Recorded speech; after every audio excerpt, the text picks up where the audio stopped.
Hello, climbers, and welcome to Season 4 of Climbing Mount CMMC.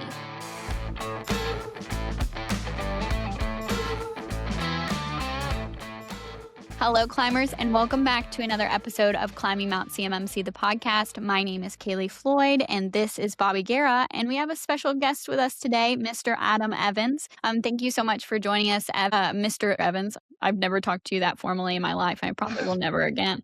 Please don't. Please don't. But I'm excited because we have brought Adam out of his dungeon to talk. He still looks like he's in a little bit of a dungeon, but we won't In a judge. little dungeon. Well, it's warm in the dungeon as we're recording right now. It's January. Ohio's weather right now. This morning was -14. So, oh boy, yeah, you're hibernating. We're freezing up here. Yeah. Okay. Well, I'm excited to talk today about 171 Rev 3. So, for those of you who may not know, are new to the CMMC community, maybe you're an MSP that's stepping into this, trying to understand the NIST controls required for your contractor client, or maybe you're a contractor that just didn't realize what they were saying they were doing in signing their contracts this whole time. We are going to be talking about the revision 3 of NIST 800-171. So right now we are talking about, inside of 32 CFR, inside of 48 CFR, the required rules right now for CMMC, we're talking about Rev 2, right? That They're is pointing towards Rev 2. That's the revision that we're in right now. Rev 3 is out of NIST 800-171, and it is important to know what is to come and what is expectant of maybe some changes that you might have to do down the line if your organization is following revision 2 and you have to update to revision 3.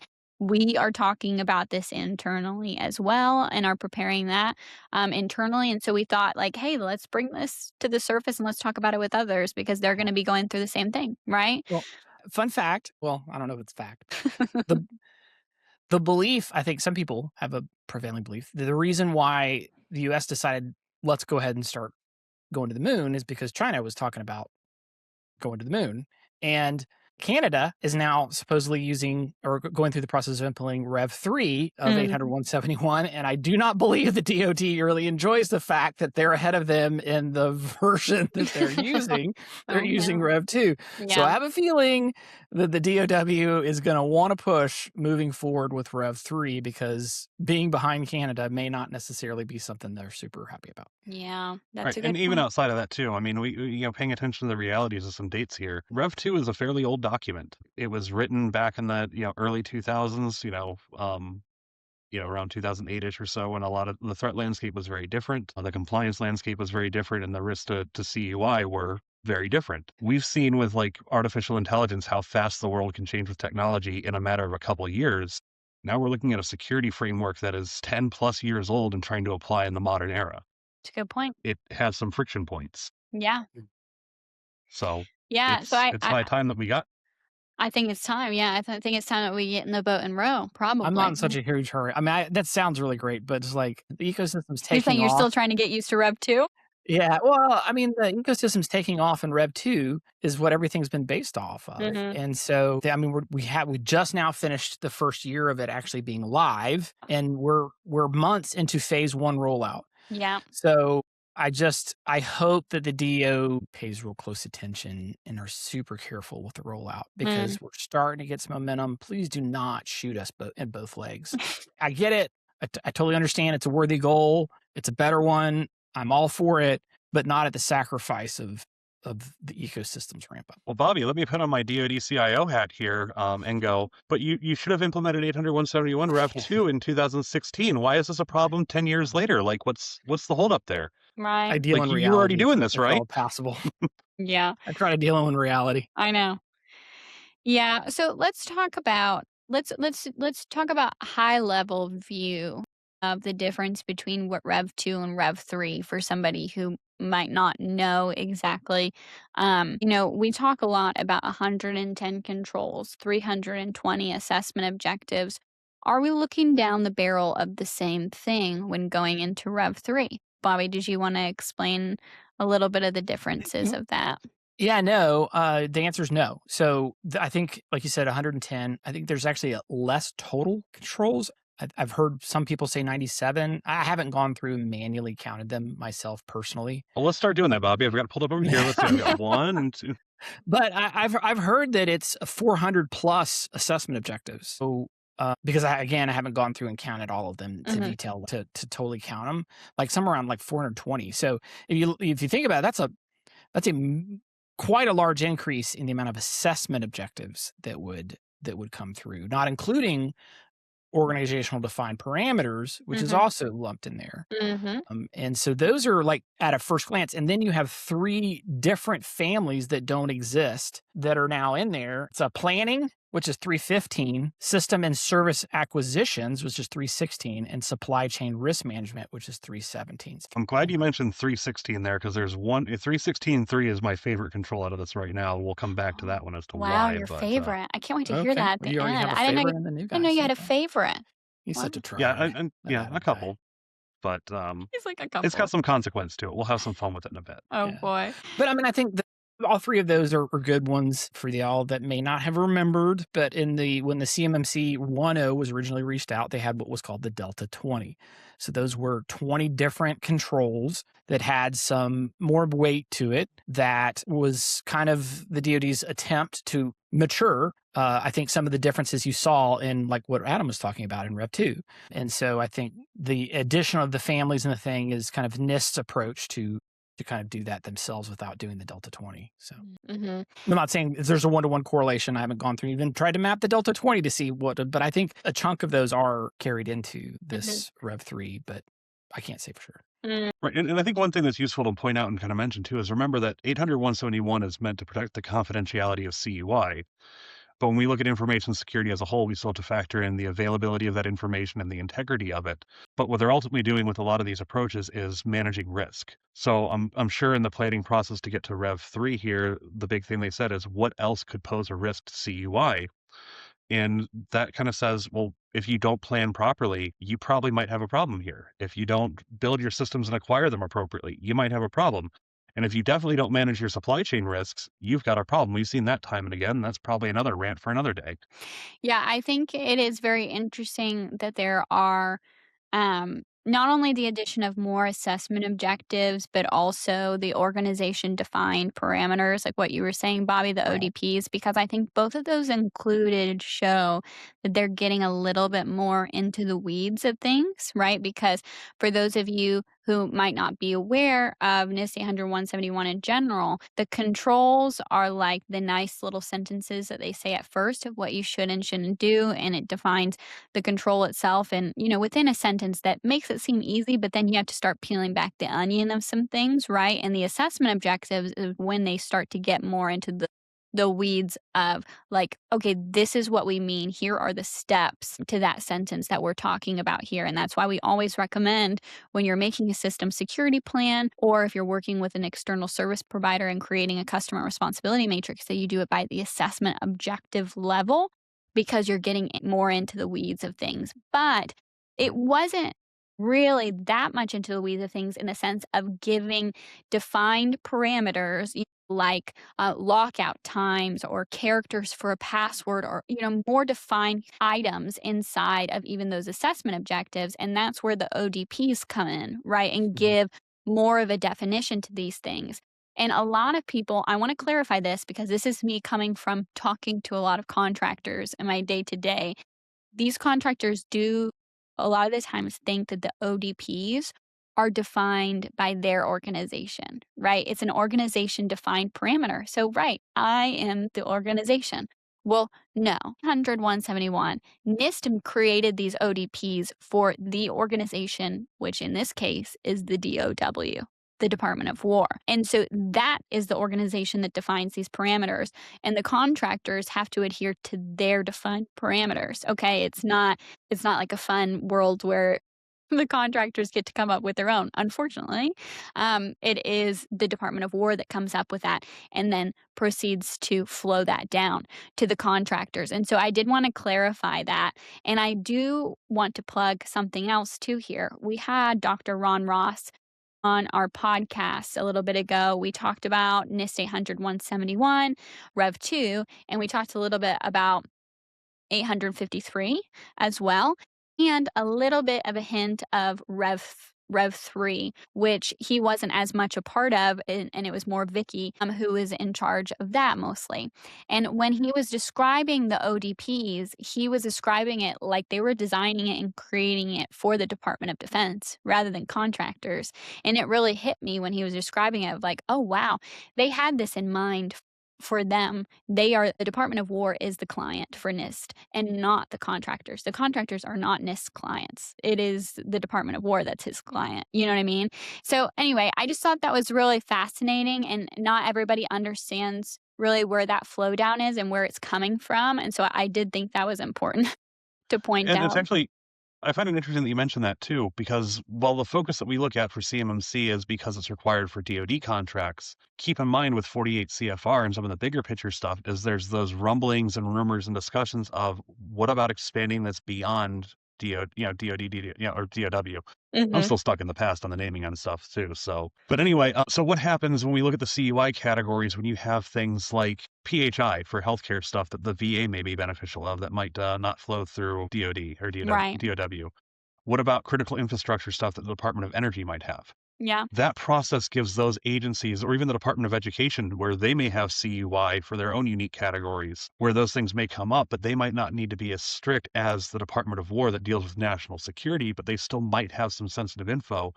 That's thinking bigger picture. That's actually brilliant that they did it that way because it provides those other federal agencies with the flexibility they may need for their use cases Yes, while still exactly. having one framework. Yes. But the reality we live in is DOW, so here Mhm. we are. Well, and be careful for what you ask for. So many times people will be like, well, let's define what? What do they want me to define? When they would, because if you look at Rev 2, they love to use specific terms. Defined, you see show up. Mhm. Defined is code for ODP.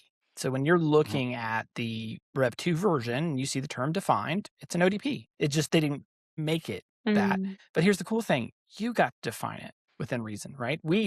Whoever was implementing it. That's not how it is what you just said, Kaleigh, which is Mhm. so true. The Department of War defined those now. Yeah, So they so already many released people them. You can look at yeah, them. they already released them, right? They released them last year, Mhm. actually, Mhm. and they are pretty excessive on some of them as far as in like how many years you could keep an identifier the same. I mean, they really threw the gauntlet down about what they wanted to see plugged into those organizational defined parameters, which is great. It's good for us to see them in advance and know that they're coming. So as we're rewriting the SSPs and those types of things and doing the cross mapping, we can kind of know what's supposed to be inserted in there. But it's still very eye-opening to see that continued evolution as they move, like Dr. Ross said, Mhm. to more of a general adoption of the 853 framework. This is one step closer, Rev 3, to a more native balance between 800-171 looking very similar to its grandfathered control family of the 853. Mhm. And I think that trend will continue probably in Rev 4. You'll see probably more of a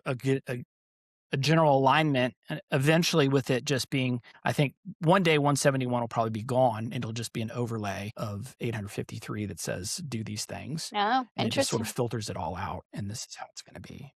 Maybe not, but Yeah, or the threat vector changes, and the nation states out there realize that maybe the confidentiality is well protected. So maybe they simply go, okay, we'll take the information offline. We'll just hamper the U.S. by just taking systems off. Mhm. And who knows? We may be looking down the barrel 10 years from now of the government just saying, yeah, we're on 853 Rev 10 and have at it, everyone. Yeah. In my opinion, though, the more we talk about this, the more you start to see why it makes sense to look at your system security plan as a living organism that like molds with your company and what you need to defend from security and compliance wise. yep. Because it is Yep. not just something that you make one time to pass an assessment so that you can get a bid of $1 billion. It is It's actually funny you literally. mentioned that, Kaylee, because on topic of Don't. Rev 3 here, you've been mentioning a lot of things that I find just, I'm like, yeah, it's interesting you mentioned this. Oh no, Adam's So going on under a So we have under the planning phase, we've got 315.2, which is your system security plan control. Mhm. Move from this security assessment domain out to the planning phase. And then it Okay. says assessment objective Bravo. This was a fun one because you've got assessment objective alpha with 8 sub objectives and assessment objective Bravo. Bravo is Review and update the system security plan, assignment, organization, defined frequency. And for those watching video, of course, what I'm doing is now checking what the DOW defined as that organization defined frequency. And I would almost bet money on the fact that it says annually. System security plan, update it at least every 12 months or when there are significant incidents or significant changes to risk. But to your point with the SSP being a living, breathing document, the fact that it has to be living and breathing is a requirement. Yeah. Yeah. Well, since we're talking about our favorite ones that were adjusted, can I talk about mine then? I love it. Yeah. Wait, was that Mhm. Adam's? Adam, was that yours planning? The SSP moving into No, mine's planning? under system and services acquisition. Oh, all right. But Oh. let Then cover Bobby that go one. first. No, cover that one then if you want to do it. Okay. Are Let's you have some fun ready? here. Because I'm ready for Yeah, mine. let's I do don't know it. about you. Let's go. So it's He said, "Let's-" 316.3. External system services. That has 3 assessment objectives. Required providers of external system services used for the processing, storage, or transmission of CUI to comply with the following security requirements. Assignment, organization defined security requirements. Cool. Let's go take a look to see what the DOW says for that. Scroll down a little bit External here. systems. I've heard of those. Yeah, if only there was an external system service provider or something like that. So anyway, so the ODP for that, they've spelled out 2 requirements. Those requirements for the security standards is for cloud service providers, FedRAMP authorized at the FedRAMP moderate or higher baseline in accordance with the FedRAMP marketplace, or meet security requirements established by the government equivalent to the FedRAMP moderate or higher baseline. Okay, cool. It's our CSP FedRAMP conversation, formally defined. All other external service providers, footnote, external service providers, external people, technology, or facilities that an organization utilizes for provision and management of IT or cybersecurity services on behalf of the organization. Mm-hmm. That sounds a little familiar for us as a managed service provider here. That falls into the external service provider scoping. Mm-hmm. But anyway, the ODP for us that matters, all other external service providers must meet NIST Special Publication 800-171, and this is the weird part, Rev 2. Whoa. So let's take that full circle here. So a company that's implementing 800-171 Rev 3 2 under this control requires their external service providers to at least meet 800-171 Rev 2. So, and that is an accessible control. That is an assessment objective. So for MSPs that are still out there saying, well, I've got defense contractors, but I'm not involved in this. I think I can get cute on my scoping and not really be involved. Not anymore. Oh, It's their bubble have bursted, Adam. Well, there's all kinds of little landmines in Rev 3 that it's going to be interesting to see how assessors interpret that. I can definitely see what you're saying. You best believe MSPs are going to be fighting that perspective, though. oh yeah, we're I gonna can't we'll do wait that.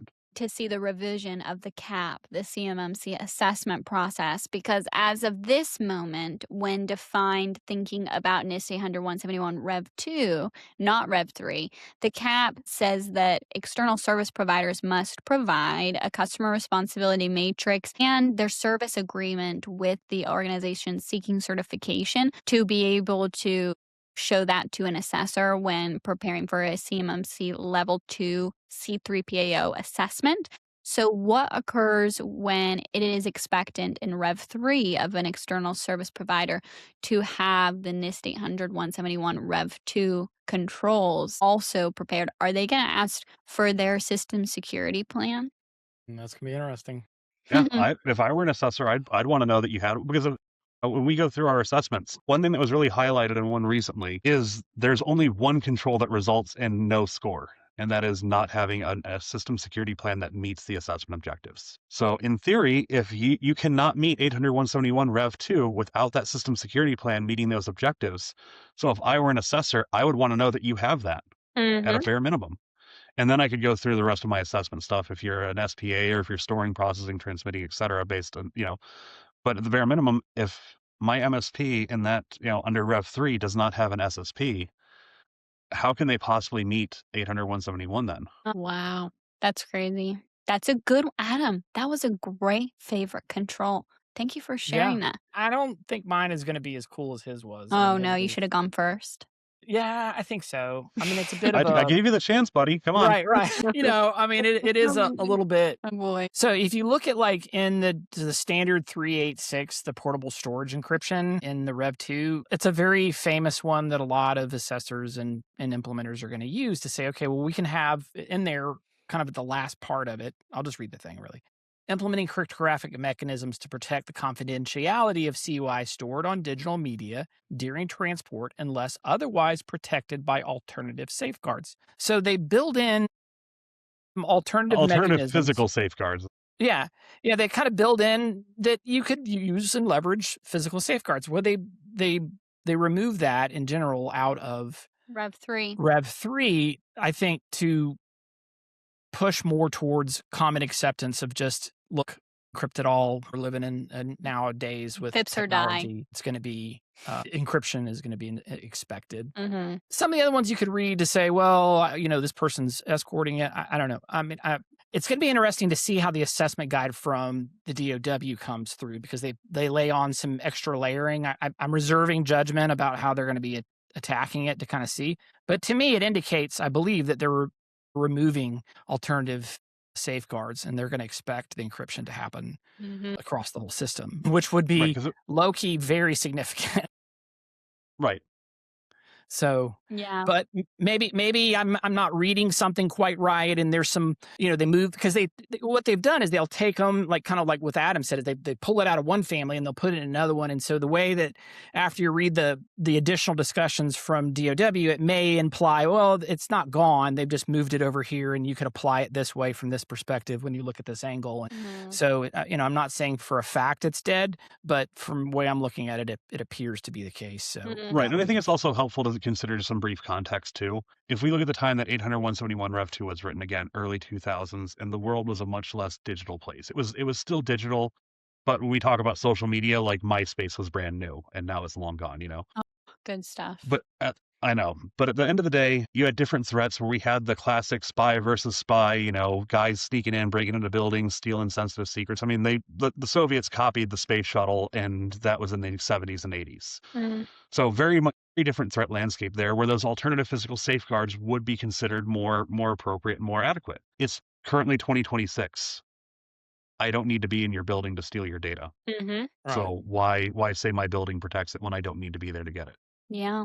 I would, I would feel bad not bringing up this question, because I wonder how many people that are listening right now are wondering this themselves. If this person listening, if this contracting company has not fully implemented NIST 800-171 Rev 2 controls, would it be really smarter for them to just prepare right now for Rev 3, or would that end up stabbing them in the back when they go through a C3PAO assessment that is prepared for Rev 2 right now? I mean, Rev 3, if you can, to start looking at it. But just like I was saying about alternative physical safeguards, you may have to depend on that for some aspects. So trying to understand how that's going to play out and look at with assessors, it's not just, it's easy to say, everybody should have read through Rev 3 by now, fully comprehended, fully understood all aspects of how the DOW looks at it from their perspective, and magically, it's only 120 pages with 53 pages of ODP magically definitions. Understands it. So now everything that they're going to do in their SSP won't have to be rewritten because of a Q&A that they release, that all of a sudden changes everybody's perspective about how the DOW was interpreting it. Right? That never happened. So, or the 53-page ODP document as well that you have to read. Right. Don't forget that. And don't forget that the URLs changed when they did the DoD to DOW rename, so all your bookmarks suddenly all broke and everything. That's never right. So these implementers like us, we're looking at it and we're looking at the controls and we're doing our best to interpret and think this is how we believe. But we're not fools to think that we somehow have complete perspective alignment with the DOW, that we know exactly how they're going to look at it in a real life implication as they're doing the CMMC. Does that mean that we don't try? No, it doesn't. We do. We go through it. We work on it. But do realize that, even with the release of CMMC in version, of some of those Q&As, some assessors and other perspectives have had to change some as people were looking at things. So, it is going to be very helpful when the assessment guide comes out. It's also going to be helpful when the cross mapping for the assessment comes out. That's when I think you're going to start seeing a lot more traction from the implementers trying to really get it down, because that gives them a glimpse of how they're going to really want to look at this. Because what you don't want to do is spend 8,000 hours trying to redo your SSP, and one, like 2 or 3 Q&A makes you have to go 200 or 300 hours further in. So everybody's doing their best to work through it, but I don't think everybody has just 100% put all their visibility until those key things start to come out to help provide a little bit more clarity that they're wanting to see. But I could be wrong. I can totally be wrong. Yeah. Yeah, and one thing to quickly just briefly note on that, we do have the assessment guide from NIST out. We do not have an updated CMMC assessment process. We don't have that stuff. It's not aligned to the ODPs, like in terms of what the DoD has said. So there's still a lot of dust settling, but to the overall point, we can still see the general flow of stuff like we can with Rev 2. There's plenty of the meat on the potatoes to move forward with heading that way, but I would not lock in final answer necessarily. Did you say there's plenty of meat on the potatoes? Yeah, there's meat on potatoes. Well, yeah, Mark, it's meat potatoes, right? I'm curious about where you're getting your potatoes, sir, if there's meat growing on them. Meat on the bones. Meat on potatoes. That's how you say it, right? On the potatoes. It's meat and potatoes, but if I say meat, me over here getting hungry because I skipped lunch for this podcast. Poor Adam, we've taken him out of his dungeon for too long. He hasn't cooked in the fire yet. Speaking of, I think you bring up a good point of people that might be listening to this podcast. Just know we do not have all the time in the world to take a look at every single document, as soon as they come out, or even the first few months. If it doesn't affect our clients right now, we're really just doing our best to help them and to get them ready. And so all of us here that are doing this have multiple hats that they're wearing that are actually implementing this on a day-to-day basis. So all that being said, we do not have every single one of these controls defined at the moment that we can talk about with you for Rev 3, because we're just trying to live out Rev 2 right now and get our clients through assessments. But if you really want real world what it's like to be an implementer on things, trying to figure out the changes as they come, and as the winds change, we will adapt as well, which goes back to the system security plan being a living, breathing document that we have to keep adjusting. Please make sure to keep tuning in, because we will keep you updated on what we're doing and how we're doing it. And so thank you, Adam, for again, stepping out of your dungeon for a second to talk with us today about Rev 3.